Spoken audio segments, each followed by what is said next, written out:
नमस्कार, आप सभी दर्शकों का इंसाफ की आवाज में स्वागत है। आइए देखते हैं इस वक्त की खबर। केंद्र सरकार के आदेश पर पूरे देश में कोल ब्लॉक्स की कमर्शियल माइनिंग की ऑक्शन प्रक्रिया शुरू होते ही झारखंड में इसका विरोध शुरू हो गया है। केंद्र सरकार का जहां मानना है कि कमर्शियलाइजेशन से औद्योगिक विकास होगा, वहीं झारखंड सरकार का कहना है कि महामारी के इस दौर में बाजार मूल्य नहीं मिलेगा, इससे ट्राइबल्स बुरी तरह प्रभावित होंगे। इस पूरे मामले को लेकर झारखंड सरकार ने सुप्रीम कोर्ट में याचिका दायर कर कहा है कि केंद्र सरकार ने इससे समाज और पर्यावरण पर पड़ने वाले प्रभावों का मूल्यांकन नहीं किया। ट्राइबल आबादी के साथ ही वन भूमि पर इसका व्यापक असर पड़ेगा। गौरतलब है कि केंद्र सरकार ने देश भर के 41 कोल ब्लॉक की कमर्शियल माइनिंग के लिए घरेलू के साथ ही विदेशी कंपनियों के लिए 100% एफडीआई के तहत रास्ता खोल दिया है। इसका मकसद ऊर्जा के क्षेत्र में भारत को आत्मनिर्भर बनाना है। कहा जा रहा है कि इन कोल ब्लॉक्स की कमर्शियल माइनिंग में अगले 5 वर्षों में 30,000 करोड़ रुपए से ज्यादा का निवेश होगा और संबंधित राज्य सरकार को सालाना 20,000 करोड़ का राजस्व मिलेगा। इधर जेपी आंदोलन से जुड़े और पिछले 40 वर्षों से डायन प्रथा उन्मूलन के लिए काम कर रहे प्रेमचंद ने कोल माइंस के ऑक्शन और एफडीआई का जोरदार विरोध किया है। उन्होंने कहा कि आखिर क्यों किसी दूसरे को देंगे माइंस। भारत विकसित देश बन रहा है, लेकिन हम दूसरों पर निर्भर हो रहे हैं, विकास की बजाय शॉर्टकट रास्ता अपना रहे हैं। देखिए, इसके दो पहलू मेरी नजर में। पहला तो ये है कि ये सीधे सीधे यहाँ के जो मूल निवासी हैं, आदिवासी, इनके जीवन से संबंधित रहता है, इनके स्वाभिमान से संबंधित है, इनके अस्तित्व से संबंधित रहता है। क्योंकि जितने माइंस डेवलप किए गए हैं झारखंड में, उसका दुष्परिणाम ये हुआ कि माइग्रेशन हुआ है वहाँ से मूल निवासियों का, आदिवासियों का, और वो आसाम में या देश के दूसरे हिस्से में इस विस्थापित की जिंदगी जी है। तो नियमतः तो उन्हें शेड्यूल्ड एरिया है, उनको तो संरक्षण मिलना चाहिए। और इसका एक दुष्परिणाम ये है कि जंगल खत्म होता है। जो माइंस दिया जाता है, इसका दुष्परिणाम जंगल खत्म होता है। जंगल खत्म होने से दो क्षति होती है। एक तो कि यहाँ के निवासी का जीवन यापन, उनका स्वाभिमान, संस्कृति खत्म होता है। दूसरे, मानवता पर दुष्परिणाम पड़ता है बुरा। ये जो अभी देख रहे हैं कोविड-19 वगैरह, सब इन्वॉल्वमेंट का देन है, नकारात्मकता का देन है। आप किस लिए माइंस प्राइवेट को देना चाहते हैं, ये तो स्पष्ट करें लोग। विदेशी को, ये लोग किसी को, विदेशी को तो देना हमको लगता है देशद्रोह है। मैं तो ये मानता हूँ। आप कल को माइंस दे रहे हैं विदेश को, रेलवे दे दीजिएगा, सरकारें दे दीजिए ना, दे दीजिए सब। आपकी जरूरत क्या है आप लोगों की?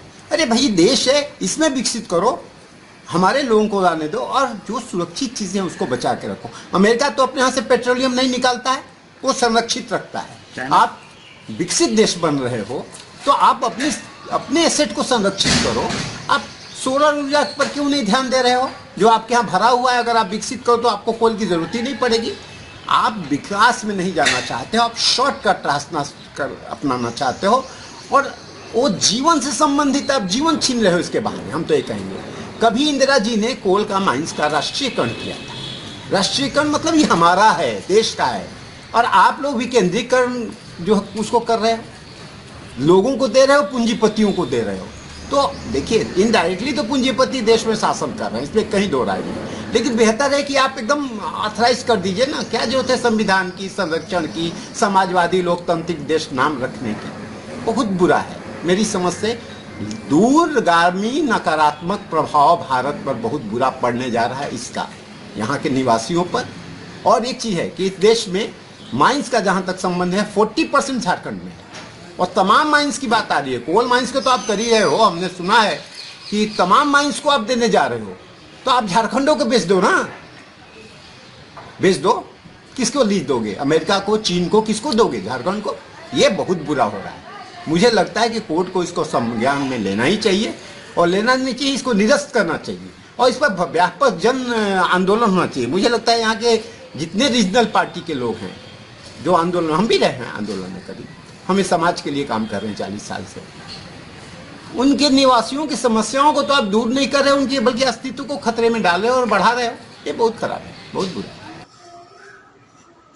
झारखंड मुक्ति मोर्चा के क्रीड़ा मोर्चा के केंद्रीय अध्यक्ष सह प्रवक्ता मनोज यादव ने भी कोल ब्लॉक की नीलामी की प्रक्रिया का विरोध किया है। उन्होंने कहा कि एक तरफ प्रधानमंत्री नरेंद्र मोदी आत्मनिर्भर बनने का नारा देते हैं, ग्लोबल से लोकल की बात करते हैं, दूसरी तरफ देश के संसाधनों को विदेशों के हाथ बेचने की साजिश करते हैं। देखिए, ये अभी 2 दिन पहले केंद्र सरकार ने 41 कोल माइंस को ऑक्शन करने का टेंडर निकाला है और दुर्भाग्य की बात यह है कि इस 41 टेंडर में 100% फॉरेन डायरेक्ट इन्वेस्टमेंट के लिए उन्होंने रास्ता खोल दिया है। यानी विदेश की कंपनियां भी अब यहाँ पर आकर कोयला का माइंस खरीद लेंगी और ये प्राइवेट हो जाएगा कंप्लीट। 2-3 चीज़ समझने के लिए बहुत महत्वपूर्ण है झारखंड के संदर्भ में। पहली बात कि भारत में जितना कोयला है उसका 38% कोयला झारखंड में है। हम भारत में सबसे हाईएस्ट कोयला प्रोड्यूस करने वाले राज्य हैं, पहली बात। दूसरी बात कि भारत विश्व में चौथा ऐसा देश है जो कि कोयला सबसे ज़्यादा प्रोड्यूस करता है। तो मेरे को ये समझ में नहीं आया आज तक कि एक तरफ केंद्र सरकार, प्रधानमंत्री मोदी जी एक तरफ कहते हैं कि आत्मनिर्भर बनो, एक तरफ उन्होंने नारा दिया ग्लोबल से लोकल। ये सभी नारे एक तरफ ताक पर रखते हुए भारत के कोल माइंस को आप विदेशियों के हाथ में दे दें 100% FDI के हिसाब से, तो मुझे लगता है कि इससे बड़ा दुर्भाग्य हमारा नहीं होगा। और ये आत्मनिर्भर बनने के लिए ऐसा कम से कम नहीं हो रहा है। इससे हम और आप आत्मनिर्भर नहीं बनेंगे और झारखंड के लिए ये बहुत बड़ा घाटे का सौदा होगा, क्योंकि यहाँ पर जो आदिवासी रहते हैं, यहाँ जो हमारे मूल निवासी रहते हैं, यहाँ जो झारखंडी रह रहे हैं, कोई भी विदेश की कंपनी 100% फॉरेन डायरेक्ट इन्वेस्टमेंट के साथ जब हमारे राज्य में आएगी तो वो आप ये समझ लीजिए कि उसको यहाँ के वातावरण से, यहाँ के आदमियों से, यहाँ के आदिवासियों से, इससे कोई प्रेम लगाव नहीं है उनका। यहाँ वो उनका सिर्फ और सिर्फ एक ही मकसद होगा कि हम ज़्यादा से ज़्यादा मुनाफा कमा पाएँ, इस धरती का ज़्यादा से ज़्यादा शोषण कर पाएँ, इस धरती पर रहने वाले का ज़्यादा से ज़्यादा शोषण कर पाएँ, जैसे कि एक वक्त में प्राइवेटाइजेशन के समय में हुआ करता था। और भारत सरकार ने प्राइवेटाइजेशन को ख़त्म किया था उस वक्त। लेकिन ये दुर्भाग्य है हमारे इस देश का। तो ये तो एक बहुत बड़ा दिक्कत झारखंड की जनता के लिए होने जा रहा है और ये झारखंड की जनता को इसको समझना पड़ेगा, इसका विरोध करना पड़ेगा। साथ ही साथ झारखंड की सरकार ने, हेमंत सोरेन सरकार ने इसका विरोध किया है, सुप्रीम कोर्ट में याचिका दायर की है कि ये गैर कानूनी काम है, ये काम इस पर बिना सोचे समझे निर्णय लिया गया है और इसको तुरंत इस पर रोक लगाई जानी चाहिए।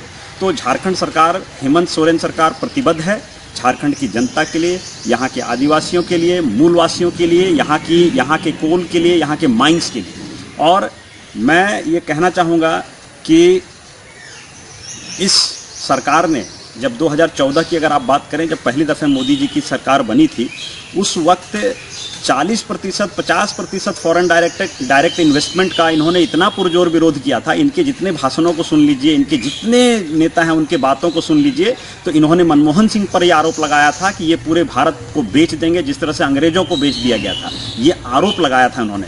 आज ये क्या कर रहे हैं? आज ये भारत की पूरी संपत्तियाँ बेच रहे हैं। कोल माइंस आप बेच दीजिए, आयरन माइंस आप बेच दीजिए, पूरे देश को आप बेच दीजिए, पूरे देश को आप प्राइवेट कंपनी के हाथ में दे दीजिए, रेलवे बेच दीजिए। ये कहाँ आप आत्मनिर्भर बना रहे हैं? किसको आत्मनिर्भर बना रहे हैं? पूरे विश्व में सबसे बड़ा कोल का भंडार USA के पास है, उसके बाद चाइना के पास है, चौथे नंबर पर हम आते हैं। तो भाई हम अपना कोल माइंस किसी प्राइवेट कंपनी को क्यों दे दें? ये समझ के बाहर है। इसका प्राइवेटाइजेशन क्यों कर दें? 100% FDI इसमें लागू करके फॉरेन डायरेक्ट इन्वेस्टमेंट करने का कोई तुक समझ में नहीं आता है और इसका बहुत जोरदार विरोध झारखंड में होगा।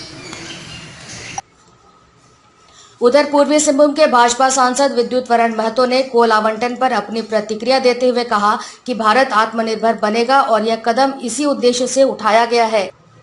वहीं राज्य सरकार द्वारा उठाए गए सवालों पर संसद में अपनी प्रतिक्रिया देते हुए कहा कि यह सरकार विकास के बाधक है। भारत सरकार द्वारा कोल नीलामी का प्रक्रिया में लगभग 5 जो राज्य है, इसमें झारखंड, छत्तीसगढ़, मध्य प्रदेश, उड़ीसा, इसमें प्रक्रिया उन्होंने शुरू किया है। लेकिन झारखंड की सरकार अभी सुप्रीम कोर्ट का जो है को दस्तक दिया है कि कोल माइनिंग जो है इस पर विचार करने की आवश्यकता है। मैं आपको बता देना चाहता हूँ, राज्य निलामी प्रक्रिया में कहीं भी भारत सरकार का कोई हस्तक्षेप नहीं है। भारत सरकार ने साथ किया सिर्फ और सिर्फ राज्य को ही हिस्से का पूरा जो हिस्सा है ये जाएगा, इसलिए सिर्फ राज्य ही इस नीलामी का प्रभावित होगा। पूरा राज्य को ही राजस्व प्राप्त होगा और इसमें कहीं भारत सरकार का किसी तरह का कोई हस्तक्षेप नहीं होगा। आपके माध्यम से मैं यही बताना चाहता हूँ झारखंड वासियों निवासियों को कि यहाँ किसी तरह का भारत सरकार का इसमें हस्तक्षेप नहीं है। सीधा तौर पर गाइडलाइन है कि जो भी राजस्व आएगा, जो प्राइवेट कंपनी आएगी, रोजगार का सीजन होगा, नए नए तकनीक उपयोग होगा, ज्यादा खनन होगा, तो इसमें रेवेन्यू आएगा। रेवेन्यू पूरी राज्य सरकार के खाते में आएगा। वो अपने अनुरूप जो है जो विकास करना चाहेंगे उसका खर्च हो सके। इस चीज को पॉलिटिकल इशू हो या तो उनको ठीक से इसका जानकारी नहीं हो, लेकिन हमें पता है कि पिछले 4 बार भारत सरकार और राज्य सरकार की बैठक हुई, लेकिन माननीय मंत्री जी का कहना है और वहाँ का सेक्रेटरी का कहना है कि एक बार भी झारखंड सरकार द्वारा इसका आपत्ति नहीं किया। उस समय कहा गया कि राजस्व की बात भी अच्छी बात है, लेकिन अचानक सुप्रीम कोर्ट जाने से लिए आज ये प्रश्न उठा। जब प्रश्न उठा तो आम आदमी को वर्तमान स्थिति को जानना बहुत जरूरी है।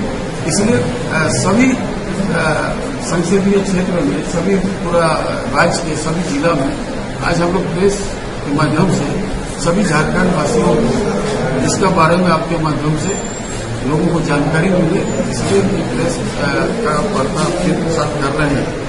41 खदानों से इन राज्यों को सालाना को 20,000 करोड़ रुपया का न्यूनतम राजस्व प्राप्त हो। 20,000 करोड़ राज्य से मिलने वाला राजस्व का विकास में ही मदद मिलेगी। इसका है MDFT फंड है, CSR है, तो जितना अधिक होगा उतना फंड मिलेगा। पिछले वर्ष के दिन भर की ताजा खबरों के लिए हमारे चैनल को लाइक, सब्सक्राइब और शेयर करना न भूलें।